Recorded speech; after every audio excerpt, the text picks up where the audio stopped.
Hey y'all, welcome to The Glitch. I'm Jen, your friendly farm girl philosopher, and it's Thursday. Thursday, thoughts and theories. This week we've been talking about internet anonymity and cancel culture, and I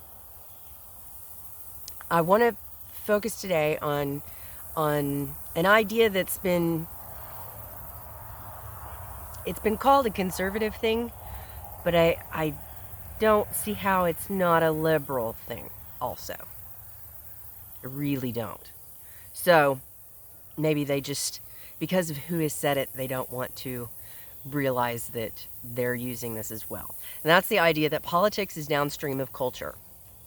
Now this, depending on who you read, was first written by Don Eberly 20 odd years ago, and it's also called the Andrew Breitbart Doctrine, which, whatever. And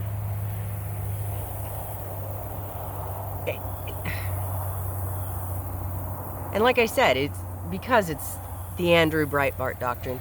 It's a lot of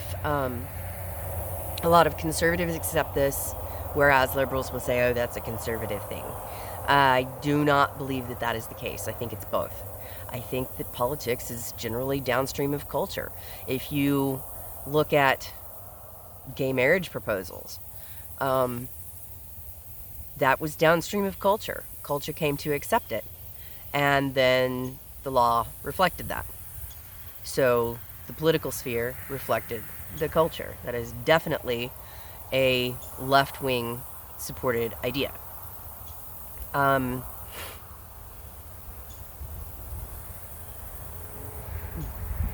Society has an innate need for accountability and punishment. That's where the cancel culture idea comes in. And if it's not provided by law, then vigilantes are going to step in and fill in the gap. So that's social justice warriors. They're really just vigilantes, because the law doesn't reflect what they want it to reflect in their culture, whether they're on the right or on the left, either one. There's a second part to this phrase, statement, doctrine, however you want to describe it, that is, culture is downstream from religion. Now, I'm not really going to touch on this because I'll probably end up doing an entire week on religion and the religion of the right-wing worldview, conservative worldview, and the liberal worldview. They both have their own religions, and I'll talk about that some other time. What I really want to talk about in this context is just that there is such a lack of mercy and forgiveness in our society that comes from a secularization of society, I think. That, even when, like, especially in cancel culture, when somebody says or does something wrong, and then the internet mob goes after them, social justice mob goes after them, whatever it is, then they apologize. And how often do you see their apologies be accepted? Not very often.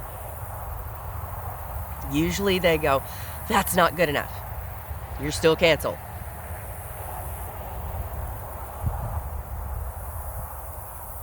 Creating more division. There's also another part of this that I think the inverse can be true as well, and that is culture is downstream of politics, which is the exact opposite statement from where I started. So I'm going to use the gay marriage example again. I'm not making any comment on that. I'm just using it as an example of the culture and the politics. So the law changed because the culture wanted the law to change. However, the culture became more accepting once that law was changed. The percentage of acceptance became greater after the law was changed. So that means that the culture is also downstream of the politics. Politicians often seek to divide the culture based on whatever the topic is. it's useful. It feeds voting. Especially the more radical you can make the other guy's opinion sound. So this is something that gets more people out to the polls. Hopefully gets the people that the politician is trying to get out to the polls, but it doesn't always work that way. Sometimes it backfires. And they use this unless they really need some unity. And then, maybe there's a crisis. Maybe there's a war. Not always manufactured, but, never let a good crisis go to waste. So it might be blown out of proportion.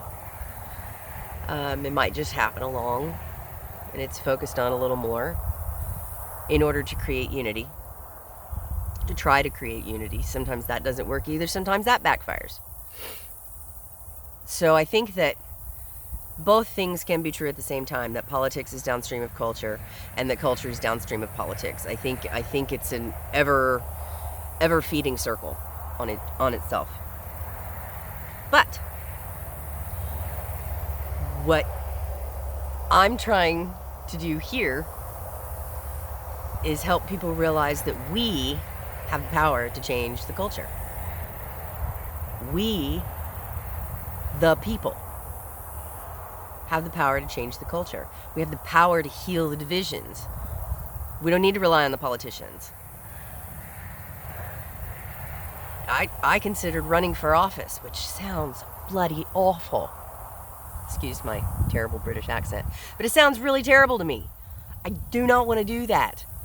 But when I started seeing all this hate and divide, and even within families, even within my own family, there's this horrible hatefulness and division, and people can't even have conversations anymore, and it's ridiculous.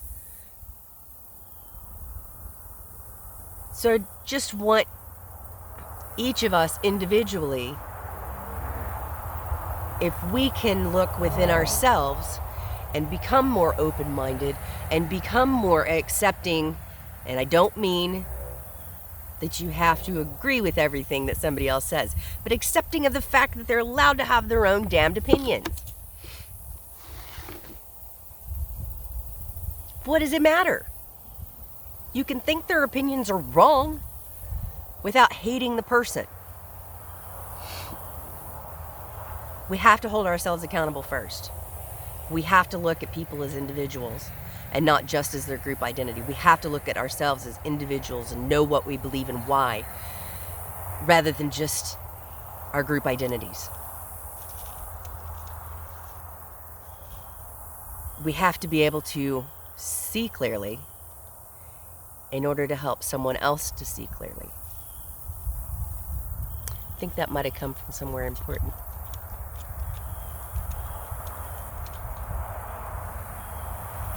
So if you know what you believe and why you believe it, you're more clear. And if you can articulate that to another person without attacking them as a human, without an ad hominem attack, and without using slippery slope arguments and all this kind of stuff, without using the logical fallacies, if you're actually giving them information and logic and common sense and treating them as a unique individual, then we're more likely to overcome this weird division, this weird place that we find ourselves in American history. So, I have kind of a fun challenge. I think it's kind of fun. I want you to think of two things. I want you to come up with a movie that you think has influenced politics, because movies are cultural, kind of by definition. And on the spin, think of how politics has influenced movies. It can be a TV show, whatever. I can think of a number of instances. Pretty easy to see, especially in TV throughout history, how culture has changed and politics has changed, and how they influence each other which I think is really important. And it's a weapon that we the people can use to overcome this insanity that we find ourselves in right now. So that's it for Thursday. And I'll see y'all tomorrow for Friday. Until then, bye.